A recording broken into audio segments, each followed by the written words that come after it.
এই জন্য আল্লাহ তাআলা পবিত্র কোরআন কারীমে বলেন, ওয়ালা তাকুনু লিমান ইউকতালু ফি সাবিলিল্লাহি আমওয়াত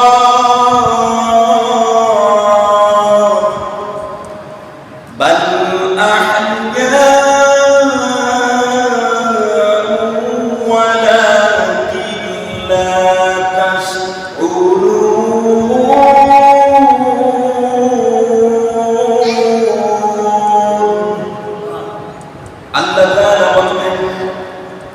আমি আল্লাহ রাস্তায় যারা নিহত হয়, শহীদ হয়, তাদেরকে তোমরা মৃত বলো না, তারা জীবিত।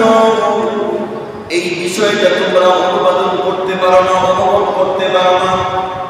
ওয়ালা তাহসাবান্নাল্লাযীনা কুতিলু ফী সাবিলিল্লাহি আমওয়াতা বাল আহইয়াউন 'ইনদা রাব্বিহিম ইউরযাকুন।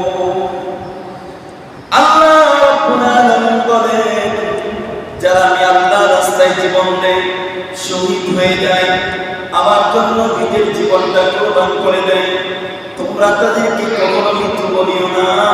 তারা আমি আল্লাহর কাছে জীবিত এবং আমি আল্লাহ তাদেরকে কবরের মধ্যে রিজিক দান করি। জোরে বলেন সুবহানাল্লাহ। চার শ্রেণীর পিতামাতা আছে এবং তারা বিনা হিসাবে ডাইরেক্ট জান্নাতে চলে যাবে। সুবহানাল্লাহ। চার শ্রেণীর পিতামাতা এমন আছে তারা দুনিয়াতে মৃত্যুর সাথে সাথে তারা বিনা হিসাবে জান্নাত। চার শ্রেণীর পিতামাতা।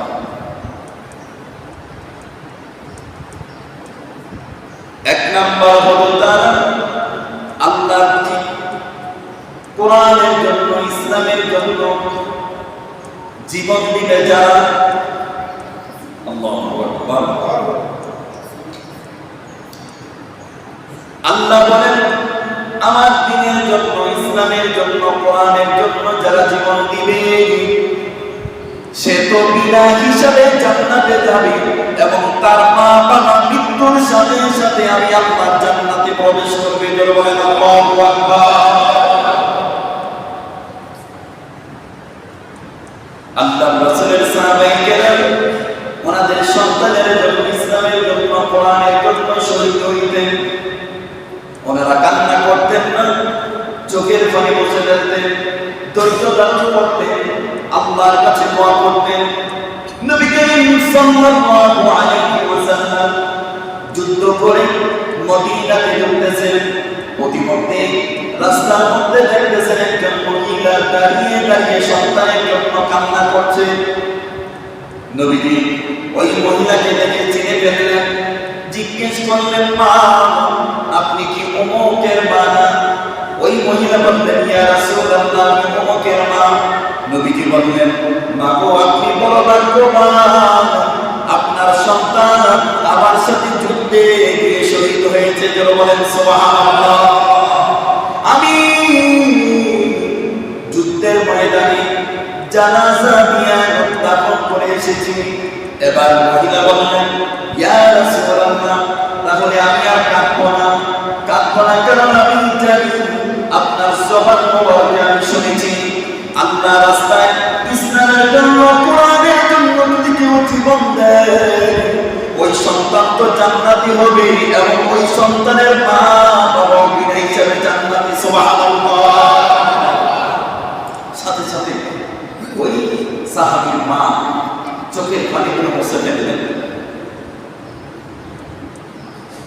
বাবা আমরা তো শহীদ, জান্নাতি জান্নাতি জান্নাতি।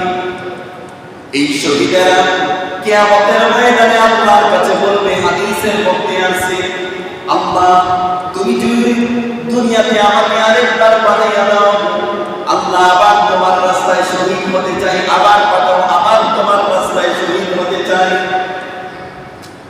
আজকে দেখেন কত মানুষ কত দিকে অভিযোগ করে ফিলিস্তিনের পক্ষে, গাজার পক্ষে আমরা একটা স্লোগান দিতে ভয় পাই। 200 কোটি মুসলমানের দেশ, সব পুরো পৃথিবী 200 কোটি মুসলমান, পুরো পৃথিবীর মুসলমান লাগে না, কয়েকটা মুসলিম কান্ট্রি যদি একত্র হয়ে ইসরায়েলকে যদি ভয় দেখায় তাহলে তারা এতটুকু দুঃসাহস পায় না। মনে রাখবেন, এই গাজা ফিলিস্তিন মাটির সাথে মিশিয়ে দিতে পারবে না, সম্ভব না। এই গাজা স্বাধীন হবে, বাইতুল মাকদিস স্বাধীন হবে, এটা মুসলমানদের হাতে আবার আসবে। কারণ আল্লাহ রাসূল বলে গিয়েছেন, মক্কা বিজয় হওয়ার আগে অনেক সাহাবী দুনিয়া থেকে বিদায় নিয়েছেন, অনেক মাইর খেয়েছেন।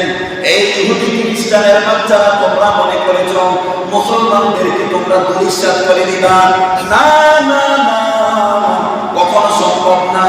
ইসলামের গোড়ার মধ্যে যত রক্ত ঢালবে ততই ইসলামের কাজ আর স্বাধীন পর্যন্ত পৌঁছে যাবে, ঠিক কিনা বলে?